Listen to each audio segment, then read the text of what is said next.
अस्सलामुअलैकुम अहमदाद सुमरो। नवाज शरीफ वज़ीर आज़म नहीं वरना इंतखाबात नहीं, मदर ऑफ ऑल डील्स, तरह तरह के इशारे मिल रहे हैं और वाज़े पैगामात आना अब शुरू हो गए हैं। पहले तो कोने खुदरों में से ये खबरें आती थी, कभी कोई बात करता था, कभी कोई बात करता था, लेकिन अब खुली बातें हो रही हैं कि जनाब अगर नवाज शरीफ साहब वज़ीर आज़म बने तो फिर मुल्क नहीं चल सकेगा, क्योंकि नवाज शरीफ साहब इस्टेब्लिशमेंट के साथ नहीं चल सकेंगे, फिर नवाज शरीफ साहब की फ़ौज के साथ हो जाएगी लड़ाई, तो फिर मुल्क आगे बढ़ नहीं सकेगा। नवाज शरीफ साहब फिर चौथी बार भी यही चाहेंगे कि वो मुद्दत पूरी किए बगैर इक़्तिदार से निकाले जाएं, और ज़ाहिर ये होगा तो फिर मुल्क का नुकसान होगा।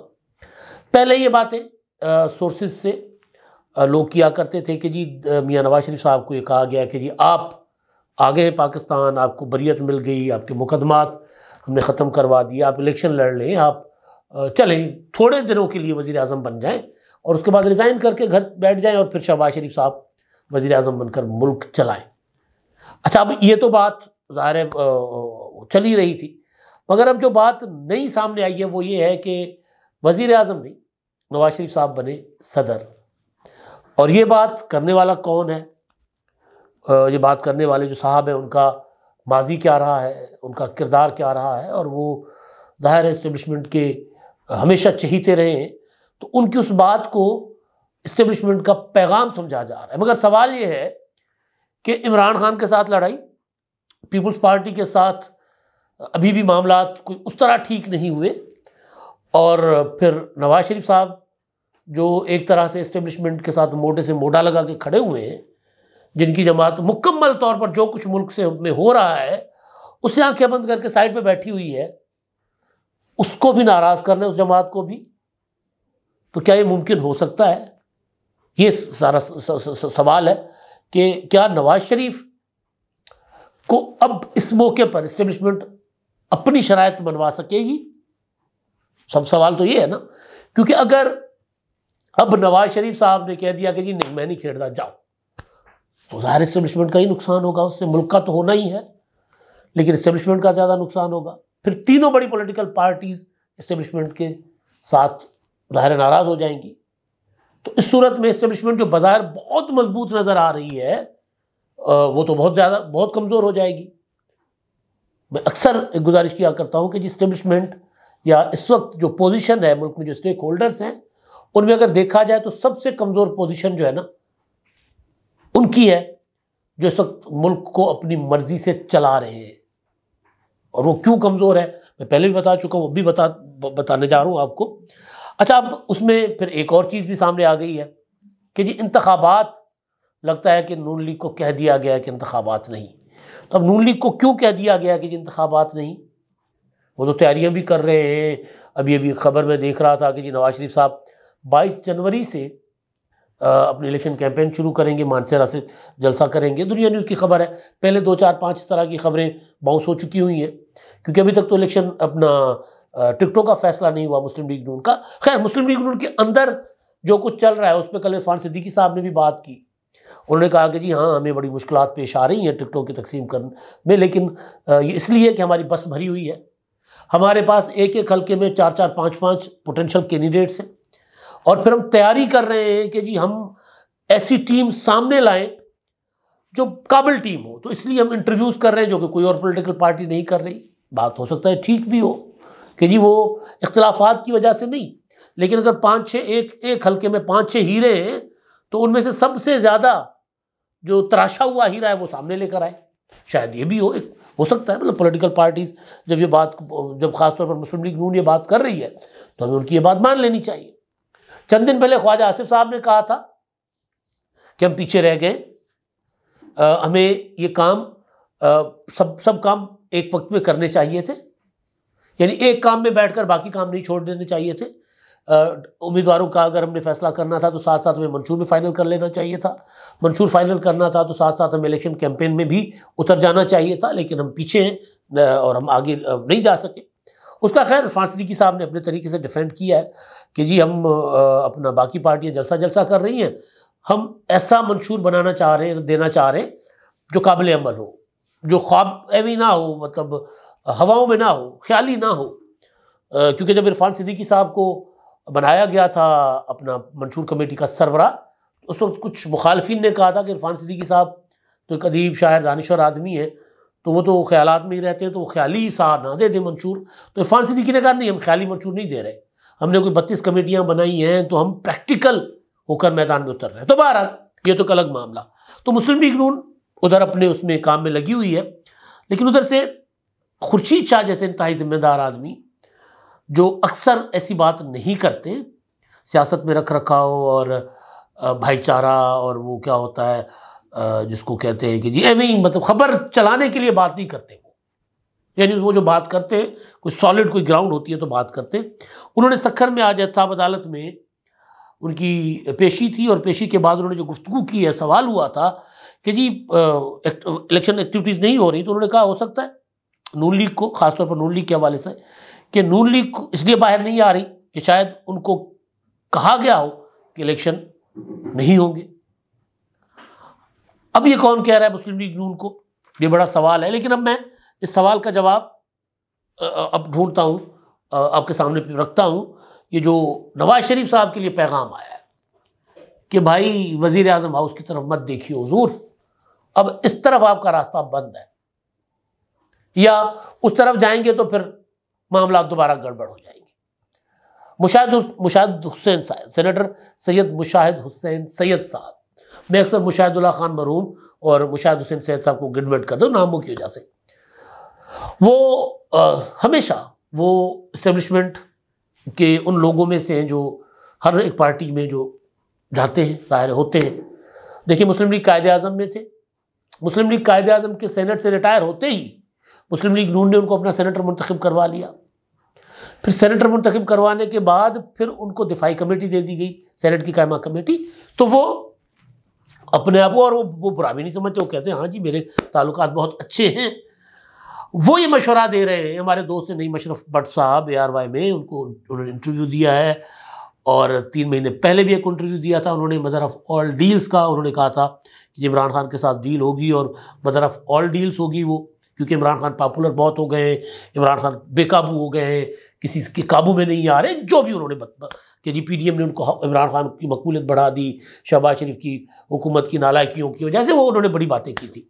अब उन्होंने इंटरव्यू कल दिया है नईम अशरफ भट्ट साहब को, और उसमें उन्होंने बाकी बातें यही की हैं कि जी इमरान खान के साथ डील हो जाएगी। अगर नवाज शरीफ को बाजवा ने करप्ट कहकर निकाला था ना, तो फिर नवाज शरीफ के साथ अगर जफ्फा डाल दिया तो फिर इमरान खान के साथ भी जफ्फा डाल लेंगे। ये आशिक माशूक की लड़ाई है, वो कह रहे हैं। ये जो कुछ हो रहा है ना बाजवा और इमरान, अपना एस्टेब्लिशमेंट और फौज के दरमियान, ये आशिक और माशूक की लड़ाई है। तो कहते हैं वो किसी भी स्टेज पर आकर लड़ाई ठीक हो जाएगी। और दूसरा वो ये कह रहे हैं कि तमाम पॉलिटिकल पार्टीज़ को अपने अपने स्टेक, अपना वो जो होता है अपना मजबूत मराकज़ जो है उनके, वहाँ पर उनको कुछ ना कुछ मिलेगा। इसी तरह KPK में PTI मजबूत है, तो PTI को वहाँ इग्नोर नहीं किया जा सकता। तो बहरहाल, तो ये तो इमरान खान के हवाले से उनकी बात है। उन्होंने कहा कि जी ये इनका हर सूरत इस्टेब्लिशमेंट और इमरान खान का कि जो है वो डील हो जाएगी, वो ये कह रहे हैं। लेकिन साथ फिर अब ये भी, क्योंकि इस्टेब्लिशमेंट के करीबी आदमी हैं, तो वो ये बता रहे हैं कि कहीं ना कहीं इमरान खान के साथ मामला उनके तय हो सकते हैं। लेकिन साथ ही उनसे सवाल करते हैं नईम अशरफ भट्ट साहब कि जी मियाँ नवाज शरीफ साहब आपको लगता है कि चौथी बार वज़ीर आज़म बन जाएंगे? तो वो कहते हैं जी मियाँ साहब मेरी पार्टी के लीडर हैं, मगर ज़मीनी हक़ाइक़ देख लें, मैं मियाँ साहब को जानता हूँ, और मियाँ साहब को जानते हुए और मुल्क की बका को देखते हुए मैं कह रहा हूँ कि मियाँ नवाज शरीफ साहब वज़ीर आज़म ना बने। गुज़िश्ता 6 बरसों में 6 वज़ीर आज़म बने, 3 तो जेल में चले गए। मियाँ साहब सदर बने क्योंकि मियाँ साहब की तबीयत बादशाहाना है और वो बड़े बड़े फैसले कर जाते हैं, जिस तरह एटमी क़ुव्वत, अपना न्यूक्लियर, अपना धमाकों का उन्होंने फैसला किया था। इसी तरह बड़े बड़े दबंग फैसले करते हैं। और अब पाकिस्तान जो है वो हाइब्रिड से भी हाइब्रिड प्लस सिस्टम में चला गया हुआ है। तो अगर मियाँ साहब आएंगे, वज़ीर आज़म बनेंगे, अपने पुराने तरीके, पुरानी तबीयत, पुराने उसके मुताबिक अपने फैसले, अपनी मर्जी के फैसले करेंगे, तो फिर उनके मामलात नहीं चल सकेंगे। लिहाजा वो सदर बने, सरबराह मुमलकत बन जाए, और वो बन जाए सुप्रीम कमांडर बन जाए फौज के, हंसते हुए कहते हैं फौज के सुप्रीम कमांडर बन जाए, तो ये ज़्यादा बेहतर होगा। वज़ीर आज़म पार्टी के किसी और बंदे को बनाए, अपने बाएतमाद बंदे को बनाए, 3 बार नवाज शरीफ वजीर आजम बन गए, चौथी बार वजीर आजम बन के कौन सा Guinness book of world record में नाम लिखवाना है, कौन सा ओलंपिक से गोल्ड मेडल लाना है, तो कोई मतलब मियाँ साहब जो है वो चौथी बार भी निकाले जाएं, अच्छा नहीं होगा। यानी अगर वो ये कह रहे हैं कि अगर मियाँ साहब वजीर आजम बनेंगे तो चौथी बार भी निकाले जाएंगे।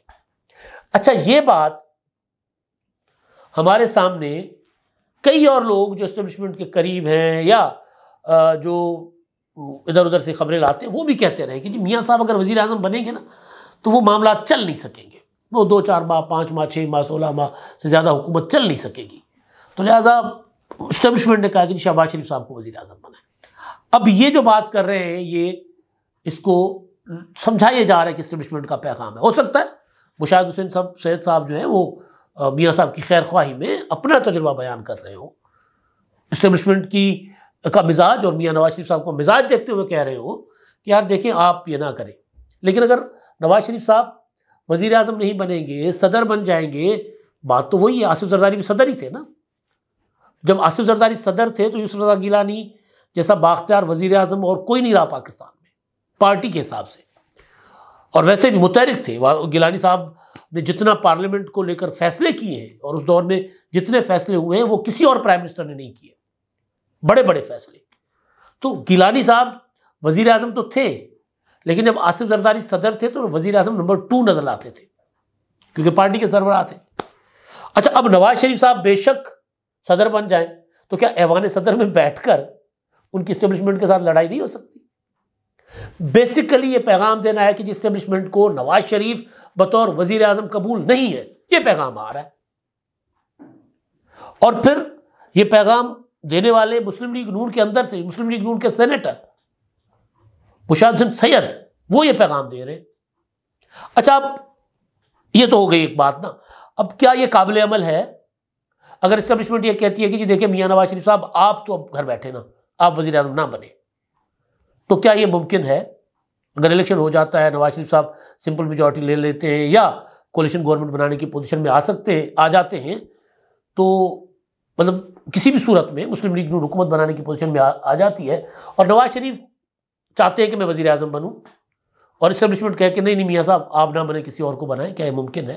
ये मुझे नामुमकिन लग रहा है। नवाज शरीफ अपनी मर्जी से तो खेल से बाहर हो सकते हैं, जिस पोजीशन पर इस वक्त इस्टेब्लिशमेंट है नवाज शरीफ को बाहर नहीं रख सकती। अभी फैसला आ जाएगा तायात दाहली वाला मामला, वो फैसला क्लियर हो जाएगा तो उसके बाद तो नवाज शरीफ साहब किसी सूरत खेल से बाहर नहीं रहना चाहेंगे।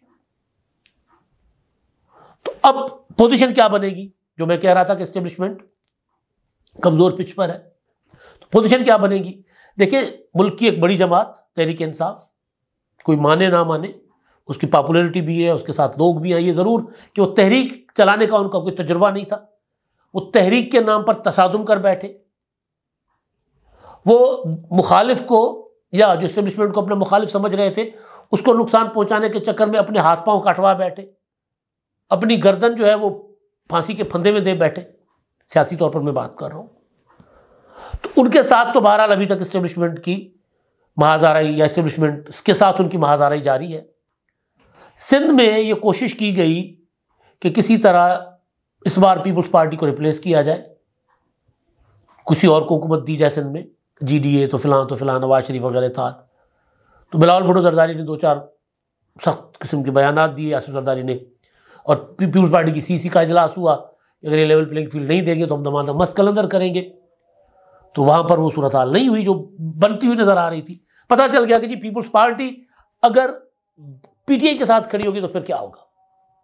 तो अब अगर नवाज शरीफ को इस्टेब्लिशमेंट नाराज़ करती है और कहती है कि जी आप वज़ीर आज़म नहीं है, और नवाज शरीफ कहते हैं कि नहीं जी फिर हमारी जो भी अंडरस्टैंडिंग थी, जो भी डील थी वो ख़त्म, तो क्या इस्टेब्लिशमेंट के बारे में ये होगा कि PTI के साथ, PTI की उनके साथ महाज आ रही, मैं यूँ कह लेता हूँ, पीपल्स पार्टी कुछ नाराज़ कुछ राज़ी और फिर मुस्लिम लीग नून नाराज़ हो जाए तो क्या इस्टेब्लिशमेंट के बारे में होगा? ज़ाहिर इस्टेब्लिशमेंट के बारे में नहीं होगा। नवाज शरीफ एक सूरत में वज़ीर आज़म नहीं बन सकते, और वो ये कि मुस्लिम लीग नून इस पोजीशन में ही ना आए कि वो अपनी हुकूमत बना पाए, तो नवाज शरीफ साहब अपोजिशन में बैठ जाएंगे। लेकिन जो सूरत हाल है उसमें तो अभी तक तो यही है कि अभी तक पंजाब में ज़ाहिर तहरीक इंसाफ उस तरह परफॉर्म नहीं कर पाएगी, तो फिर मुस्लिम लीग नून पंजाब से सादा अक्सरियत या कम से कम इतनी सीटें लेने की पोजीशन में आ सकती है कि अपनी हुकूमत बनाए। तो अब देखते हैं अगला इस्टेब्लिशमेंट के पास ऑप्शन क्या होगा। इस पैगाम के बाद नवाज शरीफ साहब का जवाब क्या आता है। अगर नवाज शरीफ इसको इस्टेब्लिशमेंट का पैगाम समझते हैं तो फिर नवाज शरीफ साहब ज़ाहिर है जवाब देंगे और फिर पता चलेगा कि मामला किधर जा रहे हैं। बहरहाल मुशाहिद हुसैन सैयद साहब को मेरा ख्याल है जो काम दिया गया था वो उन्होंने कर दिया है। अब नवाज शरीफ साहब की बारी है। रही बात खुर्शीद शाह साहब की, तो खुर्शीद शाह साहब जो बात कह रहे हैं कि जी उनको पैगाम मिला है कहीं से, तो इन दोनों पैगामात को अगर मिलाकर देख लें, खुर्शीद शाह की बात को और मुशाहिद हुसैन सैयद की बात को, तो लगता है कहीं ना कहीं गड़बड़ ज़रूर है। अब तक के लिए इतना ही। अल्लाह हाफ़िज़।